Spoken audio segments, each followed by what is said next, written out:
Hey guys, Scare9 here, welcome back to my channel today, and in this video I want to talk about how we are absolutely not going to finish the Lie quest at the current rate that we are going. I'm not sure if Bungie designed it this way, if this was a severe oversight, but I want to just break down the math real quick, give my thoughts on how awful this event is, and then maybe go into some fun little conspiracy theories as well. At the time I am recording this, I'm in the Eastern time zone. It is 9:30 in the morning, which means it has been 20.5 hours since the launch of this quest. People have done collectively 175,245 total public events on all three planets out of 9 million. You can see this using a site like Ishtar. I used Braytech personally, but you can see the total number that we need, which is 9 million, how many people have done.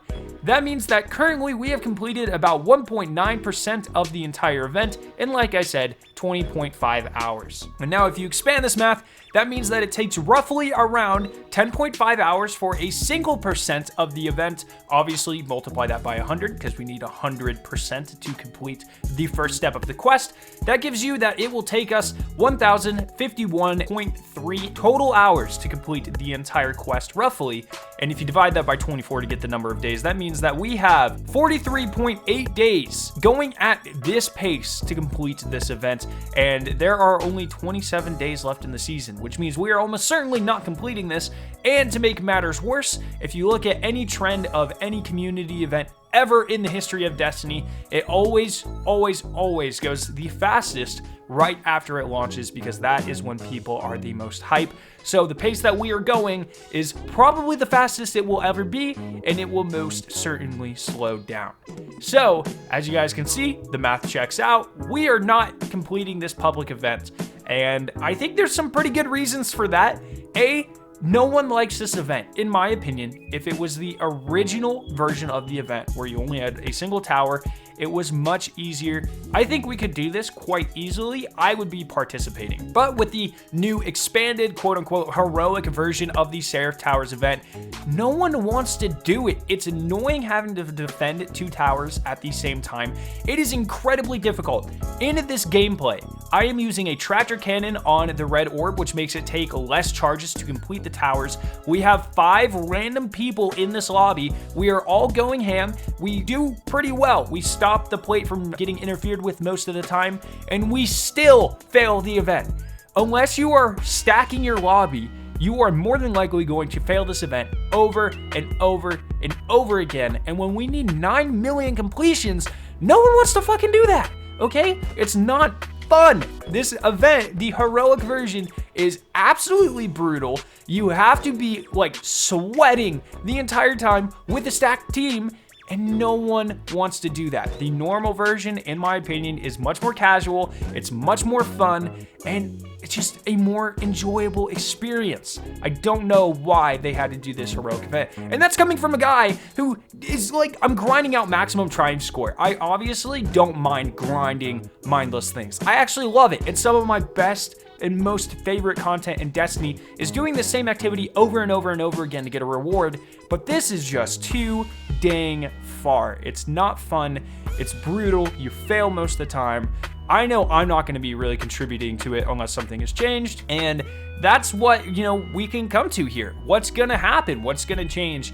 They're going to need to change the percentages quite drastically if they want us to hit it. I think decreasing it to a total of 1 million on each planet would be a good place to start. That would still have us completing it probably in about a week or two. So if they did that, that might be a solution. Honestly though, I think this is just irredeemable. At this point, I don't know. I have lost a lot of motivation for this quest. It's not fun. Honestly, the reward has been data mined. Please no spoilers in the comment section down below. But in my opinion, we don't need that in the game anyways. There's a lot of, it's hard to talk about this without being super spoilery, but in my opinion, I'm not sure that would be a great fit for the current meta. And you know what, I might be okay with us failing this event, especially if it shows Bungie like, hey, we like fun events that really challenge the community, like Corridors of Time or things like that, Niobe Labs, things of this caliber, not just sitting grinding the most painfully difficult public event of all time. So hopefully they learn. Now for the fun conspiracy theory. Are we supposed to fail this event? Did Bungie make these numbers because they knew there was no way in hell we were going to hit the event? And that plays into the future story of, you know, Season 11 and what's coming in the fall and that sort of stuff. So they've done something similar to that before. If you guys remember back right before Rise of Iron started, you started getting space herpes essentially in Destiny. If you played with someone in a Crucible game or something that had the Siva sickness or whatever, I forget what it was called, but if you played with them, then your player contracted it. And so that kind of went into the lore where Guardians were spreading it all around, and then it kind of came into the return of Siva and that sort of stuff, where the player's actions directly affected the outcome of an event. So I think it'd be really cool if us failing this event had serious repercussions. So there have been some glitched instances, and this is not a data mine, so I feel all right talking about it, where there have been parts of the towers that have been destroyed. So what if we don't complete the event all the way, the Almighty doesn't completely get destroyed, and thus some of this selects the tower? I think that would be a really cool storytelling device and, you know, just a really cool tidbit by the narrative team. But I think the thing that is very, very important is the Io Seraph Tower public event. If you look on this map in Rasputin's bunker, it makes a lot of sense to have a Rasputin bunker on the moon and on Earth to stop the Almighty from hitting Earth, because you are able to essentially hit it from two sides. Those are obviously really close to Earth because one is on Earth and one is orbiting Earth, and so you are able to intercept the Almighty. But think about the bunker on Io. That is just so far away. In fact, it is past the reef, past the asteroid belt. It is astronomically far away. If they were looking to combat the Almighty, a smarter place to put it would have been on Venus, which isn't a playable location, so that makes sense, or on Mars, which is closer to Earth, obviously has a Rasputin facility because that is where Rasputin is, and we can see him launching satellites throughout the entire Warmind campaign. So the Seraph Bunker on Io, in my opinion, and other people have brought this up as well, has a different purpose, which is going to be fighting the triangle or pyramid ships. Actually, I think they're technically tetrahedrons, but who cares?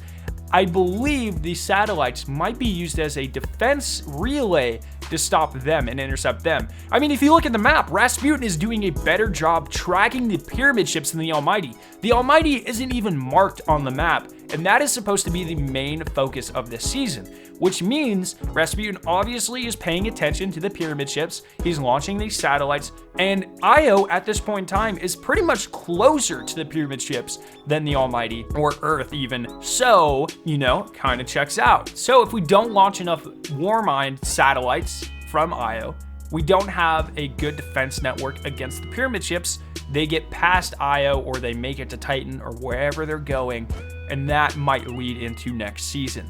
Bungie might want us to fail the event. I think that could be really cool. Once again, that's more of a crazy conspiracy theory type of thing, but I think that would be a very, very interesting storytelling mechanic and could be kind of fun. So honestly, I would ask you guys to share your opinions on this event down in the comment section below, but I'm pretty sure everyone's just gonna say it sucks. So give me your craziest conspiracy theory down in the comment section below. Do you like mine? Just something I was kind of brainstorming about this morning, but it could be a lot of fun. Anyways, I hope you guys did enjoy this video. If you did, make sure to leave a like rating and to share it with your friends. If you're interested in watching either of the two videos on screen, you can click their respective annotations to be taken to them. If you're brand new to my channel, make sure to hit the giant version of my logo on screen to be subscribed to more awesome Destiny 2 videos and live streams. Thank you guys so much for watching today, and I will see you in my next video.